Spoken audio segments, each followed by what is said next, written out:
இனிய காலை வணக்கம். மகதிஷியின் தினம் ஒரு யோகா. மகதிஷியின் தினம் ஒரு யோகாவில் இன்று செய்து காமிக்கக்கூடிய ஆசனம் சர்வாங்க புஷ்டி நிலை 1. சர்வாங்க புஷ்டி ஆசனா நிலை 1. இந்த பயிற்சி நம்ம விளையாட்டுத்துறையெல்லாம் நம்ம சிறந்து விளங்கணும், நம்ம உடம்பெல்லாம் கொஞ்சம் அழகான தோட்டத்தில் நம்ம வச்சுக்கணும்னா இந்த பயிற்சி பண்ணோம்னா நம்ம இந்த பிரச்சனைலாம் கொஞ்சம் தீர்க்கக்கூடிய ஒரு பிரச்சனையாக இருக்குது. இந்த பயிற்சி சர்வாங்க புஷ்டி, இந்த பயிற்சி நம்ம செய்யும்போது உடல் மிருதுவாகவும் வலுவாகவும் மாறக்கூடிய ஒரு பயிற்சி தான் இந்த சர்வாங்க புஷ்டி. இந்த பயிற்சி செய்தால் உடல் மிருதுவாகவும் வலுவாகவும் மாறும். அது மட்டும் இல்லாமல் தோள்கள், முதுகு மற்றும் முதுகெலும்பு ஆகியன நெகிழ்வுத்தன்மை அடைகின்றன. மூளையை நோக்கிய இரத்த ஓட்டம் அதிகரிப்பால் மனம் தெளிவு கிடைக்கின்றன. உடலுக்கு சிறப்பான தோரணையும் சமநிலையும் கிடைக்கின்றன. அது மட்டும் இல்லாமல் இந்த மலச்சிக்கல் பிரச்சனை, அந்த பிரச்சனைலாம் தீர்க்கப்படுகின்றன. செரிமான சம்பந்தமான நோய்கள்லாம் நீக்கப்படுகின்றன. அது மட்டும் இல்லாமல் இடுப்பு பகுதியில் உள்ள தேவையற்ற கொழுப்பை கரைக்கிறதுக்கு இந்த ஆசனம் செய்து வந்தால் சிறப்பான பலன்களை நம்மால் அடைய முடியும். சர்வாங்க புஷ்டி ஆசனா 2 காலையும் நல்லா அகலமாக வச்சுக்கிட்டு அந்த கையை இப்படி முச்சு போல் வச்சுக்கிட்டு அப்படியே நம்ம ஏற்கனவே திரிகோண ஆசனம் பார்த்துருப்பீங்களா, அது ஒத்த கையில் செய்வோம். இது அந்த நிலையில் நம்ம 2 கையிலையும் இப்படி முச்சு போல் வச்சுக்கிட்டு நம்ம செய்யக்கூடிய நிலை தான் இந்த சர்வாங்க புஷ்டி ஆசனா. மீண்டும் ஒரு முறை இந்த பலன்களை தெரிந்து கொண்டு சர்வாங்க புஷ்டி ஆசனா செய்து காமிக்க வைக்கிறோம். இப்பயிற்சி உடல் மிருதுவாகவும் வலுவாகவும் மாறும். தோள்கள், முதுகு மற்றும் முதுகெலும்பு ஆகியன நெகிழ்வுத்தன்மையெல்லாம் நல்லா யாருக்கெல்லாம் சில பேருக்கெல்லாம் உடம்புலாம் நல்லா ஸ்டிப்பாக இருக்கணும், குனிய முடியாது, நிமிர முடியாது, அப்படிலாம் இல்லாமல் நல்லா நெகிழ்வுத்தன்மை அடைகின்றன. இந்த ஆசனம் செய்வதனால் மூளையை நோக்கி இரத்த ஓட்டம் அதிகரிப்பால் மனம் தெளிவு கிடைக்கின்றன. அது மட்டும் இல்லாமல் உடலுக்கு சிறப்பான தோரணையும் சமநிலையும் கிடைக்கின்றன. செரிமான சம்பந்தமான பிரச்சனை உள்ளவர்களாம் இந்த ஆசனம் செய்து வந்தால் அந்த செரிமானம் பிரச்சனைகள்லாம் போக்கக்கூடிய ஒரு பயிற்சியாக இந்த பயிற்சி இருக்குது. அது மட்டும் இல்லாமல் இடுப்பு பகுதியில் உள்ள தேவையற்ற கொழுப்புகளை கரைக்கிறதுக்கு இந்த ஆசனம் முக்கிய பங்கு வகிக்கின்றன. நல்லா 2 காலையும் நல்லா அகலமாக வச்சுட்டு, முடிந்த எவ்வளோ தூரம் அகலமாக வச்சுக்கிட்டு கைகள் அப்படி முட்டு போல் வச்சுக்கிட்டு சும்மா உடலுக்கு செய்து முடிச்சு விட்டு செய்து காமிக்கிறேன். 1 2 3 4 5 2 கையிலும் கொடுத்து கொண்டு இப்போ இப்போ இடது பக்கம் ஃபஸ்ட்டு செய்கிறோம், அடுத்த சுட்டு வலது பக்கம் செய்ய இருக்கிறோம். கைகளில் நல்லா மடக்காமல் நல்லா நேராக 1 2 3 4 5 6 7 8 9 10 11 12 13 14 15 16 17 18 19 20. நன்றி ஆர்ஜி அவர்களே. 2 கைகளிலும் சின்முத்திரை வைத்துக்கொண்டு ஆழ்ந்த மூச்சு சுவாசம்.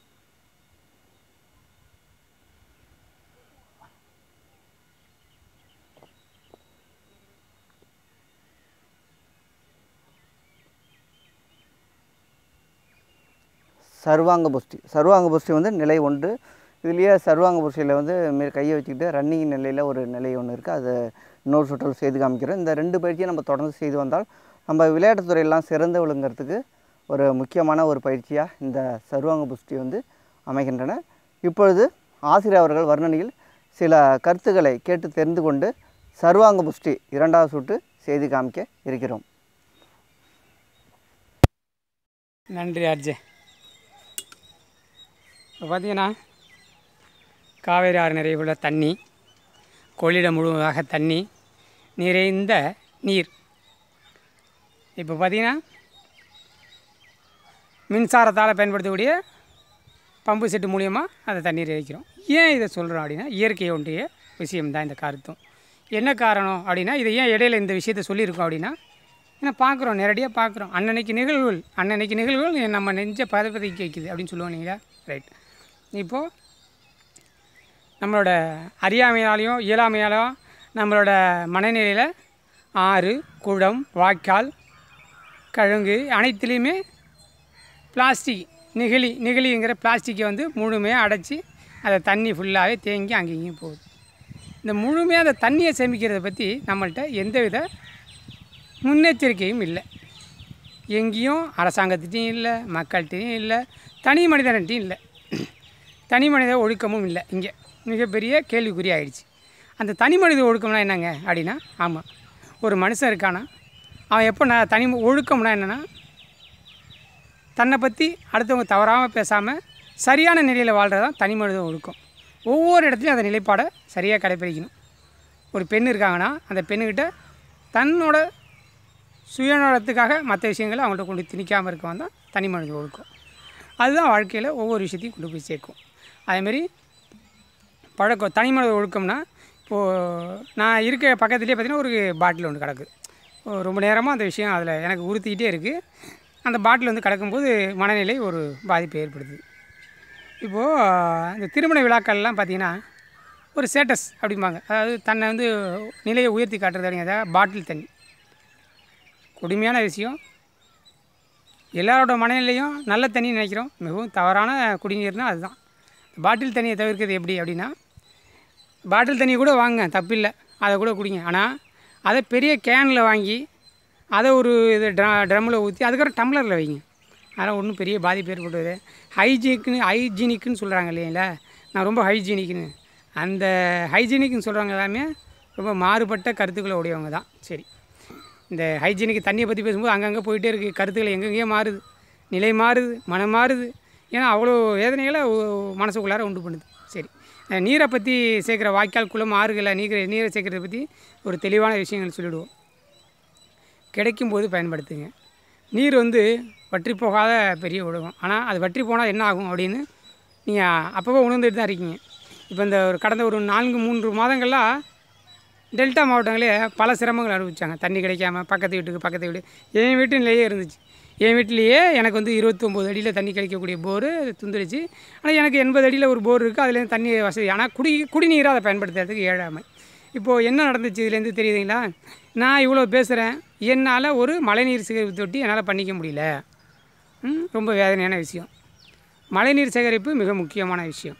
அந்த மழைநீரை கொண்டு போய் ஒரு தொட்டி கட்டி அந்த மழைநீரை சேமிக்கிறது தான் மழைநீர் சேகரிப்பு. அந்த விஷயத்த வரதராஜனுங்கிற ஒரு வேதாரண்யத்தில் வந்து வரதராஜன் ஒருத்தர், எங்கள் ஐயா ஆடுதுறை இயக்கமத்தோட தலைவர் ராமலிங்கம் வீடு, தஞ்சாவூரில் சோமசுந்தரம் ஐயா வீடு, அங்கெல்லாம் பயன்படுத்தியிருக்காங்க. அந்தமாரி நாங்கள் பயன்படுத்துறதுக்காக விட்டுட்டோம். அதனால தான் இவ்வளோ பிரச்சனை இல்லை. ஒவ்வொரு ஆளும் அதை பயன்படுத்தினா எவ்வளோ பிரச்சனை சால்வ் ஆகுங்கிறத நிறைய பேர் நீங்கள் கவனிச்சிங்கன்னா தெரியும். அது கல்பூமியில் மிகப்பெரிய விஷயம். 500 அடி போர் போடுவீங்க, தண்ணியே இருக்காது, வெறும் புகையாக வரும். அந்தமாரி இடத்துலலாம் அந்த மழை நீரை கொண்டு போய் சேர்த்துச்சின்னா அங்கே நீங்கள் 3 போகம் விளைவிக்கலாம். பெரிய கிணறு நோண்டி அதில் 3 போகம் விளைவிக்கலாம். என்ன செய்யணும்? போரை வந்து 500 அடி போடுறீங்களா, ஒரு 40க்கு 40 அந்த போரை இதை வெட்டி எடுத்துருங்க. வர ஊரில் உள்ள தண்ணியெல்லாம் மழை பெய்யும் போது அதில் கொண்டு சேமிங்க. அப்படியே இருக்கும் அந்த தண்ணி, எந்த வித கேடும் கிடையாது. ஒரு நாற்றம் இருக்காது, ஒன்றும் இருக்காது. எல்லா தண்ணி மழை நீரில் அவ்வளோ அழுக்கு, எல்லாம் அவ்வளோ அழுக்க கொண்டு போய் அந்த தண்ணியில் விடுங்க, ஒன்றும் பிரச்சனை. ஒரு 40 அடிக்கு ஒரு 30 அடி கிணறாக வெட்டி அதில் என்ன செய்யுங்க, ஒரு 15 அடி பைப் விட்டு அதில் இது சுற்றிடுங்க, டேப்பு சுற்றியும் தண்ணியை நல்லா பாதுகாக்க முடியும். ஒவ்வொரு குளத்துலேயும் நல்லா தண்ணியை சேமிங்க. வயலில் கொண்டு வேஸ்ட்டாக அந்த மோட்டரை பற்றி சொல்கிறது தான் நிர்வகிக்கணும். அந்த மோட்ரு பயன்படுத்தாமல் வாய்க்காலில் வர தண்ணியை பயன்படுத்துங்க. வாய்க்கால்லையும் தண்ணி ஓடிட்டுருக்கு, மோட்டரையும் போட்டு விட்டு அந்த படியே தண்ணி அந்த நீர் போய் எங்கே போய் சேருது? மறுபடியும் கடலுக்கே போகுது. எங்கே இந்த வாய்க்காலில் போகிற முடியும்? அந்த மாதிரிலாம் பண்ணாதீங்க. ஓரளவுக்கு முடிஞ்ச அளவுக்கு வாய்க்கால் தண்ணியை பயன்படுத்த கற்றுங்க. அது மின்சாரங்கிறது சாதாரண கிடைச்சிடலை. ஒவ்வொரு மின் ஊழியரை பற்றி கேளுங்க. மின்சாரம் தயாரிக்கப்பட விஷயங்களை உணருங்க. அவ்வளோ விஷயங்கள் சொல்லும் இந்த மின்சாரம். ஒரு யூனிட் மின்சாரங்கிறது சாதாரண கிடைச்சிடலைங்க, அவ்வளோ பெரிய விஷயம். மின்சாரம் தயாரிக்கிறது மிக மிக ரொம்ப கடினமான விஷயம். இயல்பாக நம்ம பயன்படுத்துகிறோம்.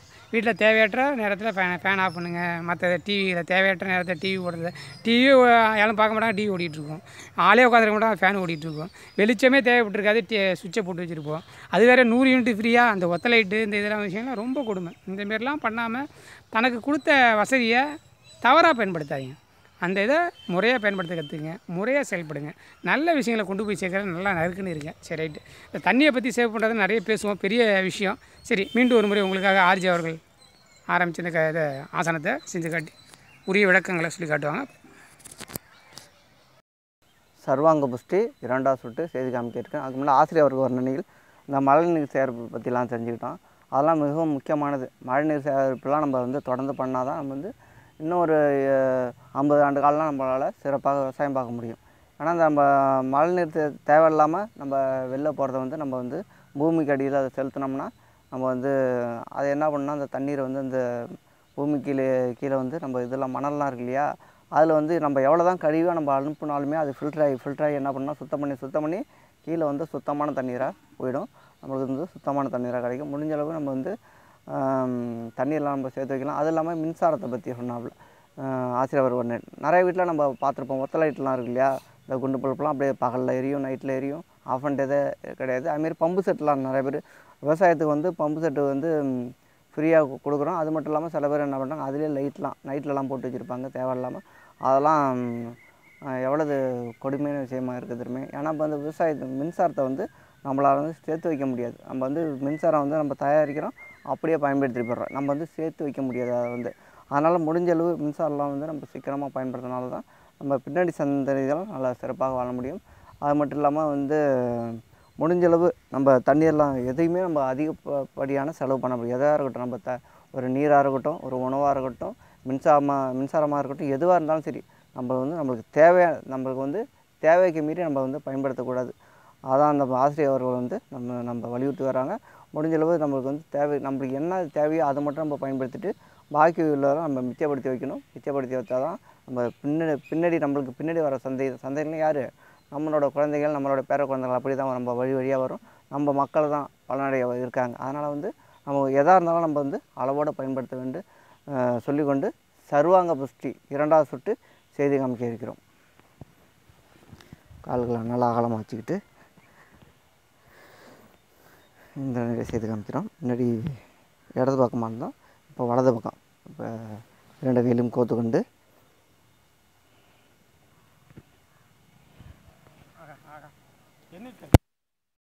2, 3, 4, 5, 6, 7, 8, 9, 10, 11, 12, 13, 14, 15, 16, 17, 18, 19, 20. நன்றி ஆர்ஜி அவர்களே.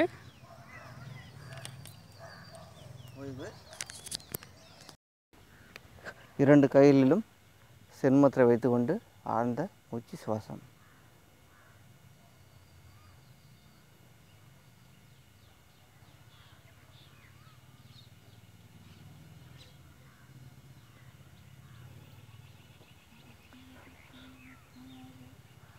சர்வாங்க புஷ்டி அந்த ஒரு சிறப்பான ஒரு ஆசனம் தான்.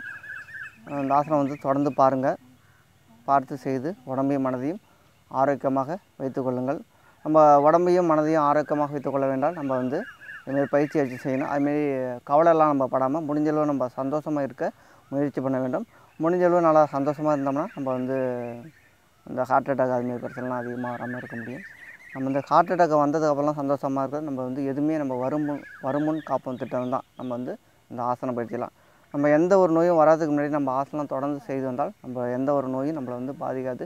சில நோய்கள்லாம் வந்ததுக்கப்புறம் நம்ம என்ன தான் நம்ம ஆசனம் பயிற்சி நம்ம உணவு முறையில் மாற்றம் ஏற்பட்டாலும் அது வந்து உடனே வந்து அந்த நோய் வந்து தீராது, நாள் ஆகும். அதனால தான் நம்ம வந்து எந்த ஒரு நோயும் நம்ம வரதுக்கு முன்னாடியே நம்ம அதுக்கு தகுந்த ஆசனங்கள் உணவு முறைகள்லாம் நம்ம சிறப்பான உணவு ஆரோக்கியமான உணவுகள்லாம் நம்ம எடுத்துக்கொண்டு வந்தால் நம்ம எந்த நோயும் வராமல் இருந்தால் தான் நம்ம வாழ்க்கையில் வந்து நல்லா ஆரோக்கியமாக வாழ முடியும். நம்ம எது கோடீஸ்வரனா எந்த ஒரு நம்ம நோயுமே எந்த ஒரு கவலையுமே இல்லாமல் நம்ம வாழ்க்கை முறை இருந்தால் தான் அவன் தான் இப்போ உள்ள காலகட்டத்தில் வந்து அவன் தான் கோடீஸ்வரன். நம்ம எவ்வளோ தான் சொத்து சுகம்லாம் இருந்து சந்தோஷம் இல்லைன்னா அது வந்து ஏழைக்கு அர்த்தம் தான். அது முடிஞ்சளவு நாங்கள் அளிக்கக்கூடிய ஆசனங்கள்லாம் தொடர்ந்து பாருங்கள், பார்த்து செய்து பழகி உடம்பையும் மனதையும் ஆரோக்கியமாக வைத்துக் கொள்ளுங்கள்.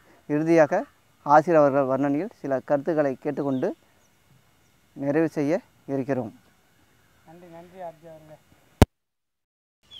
ஏன், எதற்கு, எப்படி என்று கேள்வி கேளுங்கள், வாழ்க்கை மாறும் என்பதுதான் இந்த வாழ்க்கையின் வசந்தம். எப்பொழுதுமே நிறைய விஷயங்களுக்கு நோயை தீர்க்கணும்னா என்ன செய்யணும்? நோய் வந்துடுச்சு, நோய் வராமல் பாதுகாக்கணும்னா யோகா பண்ணணும். நோய் வந்துடுச்சு எப்படி தீர்க்கணும் அப்படின்னா, நோயை தீர்க்கணும்னா ஒன்றும் இல்லைங்க, உடலை சரீரம்ங்கிற உடலை காய வைக்கணும். துணியை துவைச்சி காய வச்சா என்ன ஆகும்? பல பலன்னு தெரியும். அதேமாரி நம்ம உடலை ஃபுல்லாக காய வச்சிடணும். எப்படி ஆனால் 3 வேளையும் உணவு எடுத்துக்கக்கூடாது. புரியுதா இல்லைங்களா?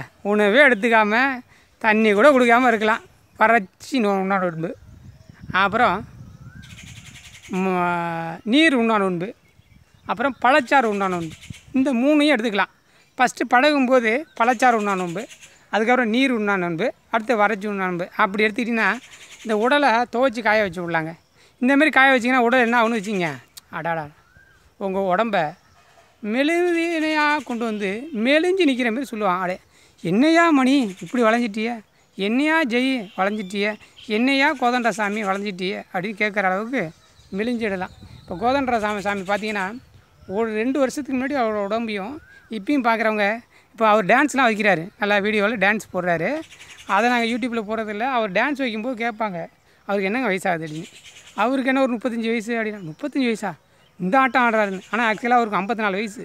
அப்படியே ஆடுவார் பாருங்க ஆட்டம், அப்படி ஆடுவார். அந்தமாரி மனநிலையை உருவாக்கிக்கணுங்க. அதாங்க நோய் வராமல் இருக்குன்னா மனசையும் உடலையும் இன்பமாக வச்சுக்கணும். அந்த இன்பத்தை வந்து சிரிச்சோ இல்லை மற்றவங்கள்ட்ட பேசியோ இன்பமாக வச்சுக்கணும் உடலை. அந்த விஷயத்த கற்றுக்கிட்டிங்கன்னா நோயே தீர்த்துடலாம். நோய் தீர்க்கும் மருந்துனா ஒன்லி மருந்து வந்து சிரிப்பு என்ற மிகப்பெரிய மருந்து, அருமருந்து. நீங்கள் உங்களுக்கு கிடைக்கிறதோ இல்லையோ மற்றவங்களுக்கு கொடுங்க. நீங்கள் செய்கிற செயல் கூட மற்றவங்களை சிரிக்க வைக்கிங்கன்னா அது மிகப்பெரிய விஷயம். அந்த விஷயம் செஞ்சிங்கன்னா அவங்க உடலில் நோயை குறைச்சிட முடியும். அப்போது உங்களோட மிகப்பெரிய விஷயங்களை செஞ்சு காட்ட முடியுது. நன்றி. மீண்டும் ஒரு முறை ஆர்ஜி அவர்கள் வந்து கருத்தை சொல்லி இறுதி கட்ட முடியும்.